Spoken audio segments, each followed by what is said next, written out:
Quand je dis indemne, intact, sain et sauf, je suis en train de parler, ce sont des synonymes pour définir l'unité. Pour définir, on pourrait dire l'unicité, mais j'aime mieux dire l'unité, c'est-à-dire le chiffre 1. Parce que la manifestation, c'est-à-dire arithmétique, si vous voulez, de l'unité, c'est le chiffre 1. Mais l'unité se décline dans tous les aspects de la vie, de l'existant. Euh, ne voyez pas seulement, quand on parle de l'unité, ne voyez pas seulement la chose en termes de nombre, non. Voyez aussi la chose en termes de... Parce que l'unité se décline de plusieurs façons.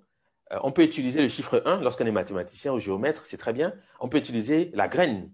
Lorsqu'on mobilise les concepts qui émanent de l'agriculture, on peut utiliser le, la goutte d'eau. C'est toujours la manifestation de l'unité. Tout ce qui est petit et tout ce qui est le début, le commencement. Et bien sûr, pour les géomètres, ce sont les pythagoriciens qui le disaient à l'école des Égyptiens, puisque les pythagoriciens tirent leur science de l'Égypte pharaonique, ça on le sait. Pour parler de Dieu, il suffit de faire un point. Le point suffit pour définir ce que c'est que la divinité, car la divinité est fondamentalement attachée à la notion d'unité. C'est pour cette raison qu'on ne peut pas concevoir le polythéisme dans les conceptions philosophiques et religieuses négro-africaines. Ça n'existe pas. Ça ne fait pas partie des catégories de compréhension. Il n'y a pas plusieurs dieux. Il n'y a jamais eu nulle part plusieurs dieux, puisque les premières manifestations de ce concept dans les textes pharaoniques relèvent le fait que la divinité se décline d'après la notion de point, d'unicité. D'accord? Et c'est bien important ce que je dis parce qu'à la suite de cela, vous verrez des gens dire, par exemple, que Akhenaton est le père du monothéisme. C'est une absurdité. Il faut vraiment le comprendre. Ce n'est pas ce qu'il a fait, lui. Il ne peut pas venir inventer ce qui existait déjà.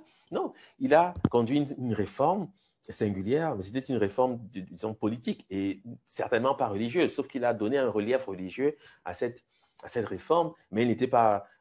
c'était une réforme politique. Parce que tu ne peux pas changer une tradition. Prenez seulement un exemple concret. Voici le Sénégal, le Mali, la Guinée et même le Soudan, tel qu'il existe aujourd'hui, fortement islamisé, ça on peut le dire. Un pays comme le Mali est fortement islamisé. Mais face à cette avancée agressive de l'islam, vous avez encore des orthodoxes dans les traditions africaines, c'est-à-dire des gens qui sont encore à défendre leur tradition ancestrale, comme les Dogons, comme certains Bambara, certains Malinké, qui ont encore des bois sacrés, etc., qui perpétuent les traditions ancestrales. Et ça ne change pas. C'est-à-dire que l'Égypte antique, sous Pharaon, c'était la première puissance au monde. Sous Akhenaton, c'était la première puissance au monde. Elle n'était pas agressée, elle n'était agressée par personne.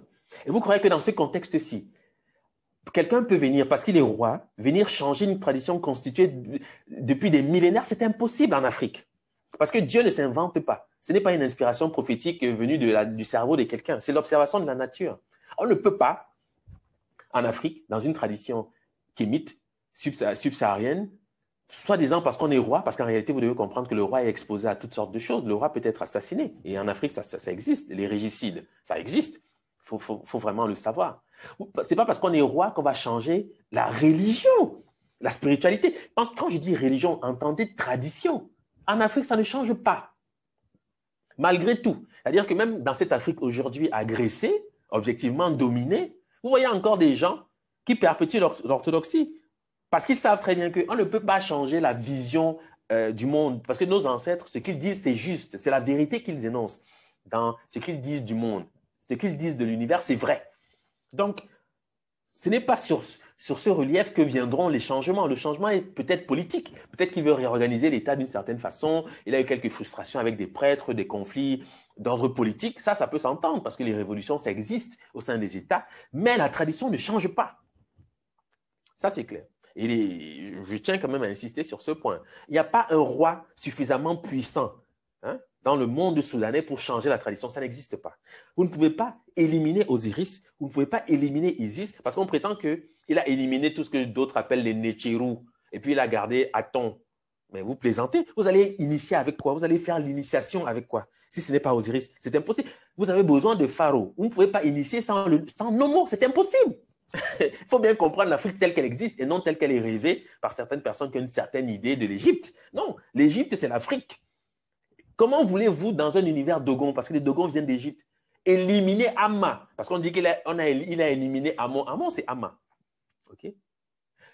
Je vais vous dire une chose. Chez les Dogons, Aton signifie l'homonyme. L'homonyme, c'est ça, Aton, chez les Dogons. Quand ils disent Aton, c'est l'homonyme. Dans les langues bantoues, Aton se rapporte au point, se rapporte à la couleur, à la coloration, mais c'est généralement l'idée du point. Toné, atoné, c'est le nom du point. Donc, c'est toujours le principe de l'unité. Mais ce n'est pas une invention, c'est une innovation peut-être du point de vue, j'allais dire, de la politique qui a été inconnue, mais ce n'est certainement pas un changement d'orientation des traditions. Donc, il faut cesser de perpétuer une fausse idée qui consisterait à dire qu'Akhenaton est le père du monothéisme. C'est une injustice qui est faite à l'intelligence humaine, ça c'est clair. Enfin, c'est une parenthèse, mais il faut vraiment clarifier ces questions et ça ne concerne pas les peuples subsahariens. C'est-à-dire, chez nous, on ne parle ni de polythéisme, ça n'existe pas. Ce n'est pas une catégorie qu'on questionne parce que nous savons ce que nous faisons lorsque nous parlons de Dieu. Nous ne sommes pas là en train de bricoler parce que c'est d'autres peuples peut-être qui sont arrivés ensuite qui voient plusieurs images. Ils voient Isis, Osiris, je ne sais pas moi, Sekhmet, Bastet. Ils disent, ah, les dieux, les déesses. Mais non. Ce ne sont que des représentations d'une seule et même chose, une manière de représenter la chose. C'est clair. Donc, c'est une parenthèse. Enfin, bref, pour revenir ici aux réponses qui ont été amenées, c'est effectivement cela. Quand on parle, quand vous entendez indemne, intact, sain et sauf, sachez que nous sommes en train de parler des qualités de l'unité. Nous sommes en train de parler des qualités de l'unité. C'est pour cette raison que l'union fait la force. C'est pour cette raison que l'union, c'est l'appel le plus essentiel que nous avons lorsque nous vivons sur Terre. Nous avons besoin de nous unir. Nous avons besoin de nous unir, non seulement pour des motifs liés éventuellement à la sécurité, mais même pour pouvoir avoir le sentiment de faire quelque chose d'utile sur cette terre. Nous avons besoin de travailler à l'unité. C'est quelque chose de fondamental. Donc, quand on parle de l'unité, par exemple, africaine, ce n'est pas un vœu pieux, ce n'est pas une vision simplement politique pour que l'Afrique soit, je ne sais pas moi, un peu mieux gérée ou je ne sais quoi. Non, c'est un appel spirituel. C'est une perspective spirituelle. D'accord? C'est Dieu qui demande ça parce que Dieu se conçoit d'après l'unité et nous sommes à la ressemblance de la divinité. Donc, lorsque nous recherchons l'unité, ce n'est pas simplement parce que nous voulons faire de la politique, c'est aussi spirituel parce que ça sauve. C'est ce qui sauve. Hein? La Sanankunya, j'en ai souvent parlé à d'autres occasions, c'est ça l'unité, l'alliance. C'est ça qui sauve. Vous ne pouvez pas être sauvé. Vous ne pouvez pas connaître la rédemption si vous n'allez pas vers l'unité. Ce n'est pas possible. Voilà pourquoi vous avez donc ici cet œil qui, vous le verrez, se décline de plusieurs façons, à plusieurs sens, mais à la base, il est fondé sur le concept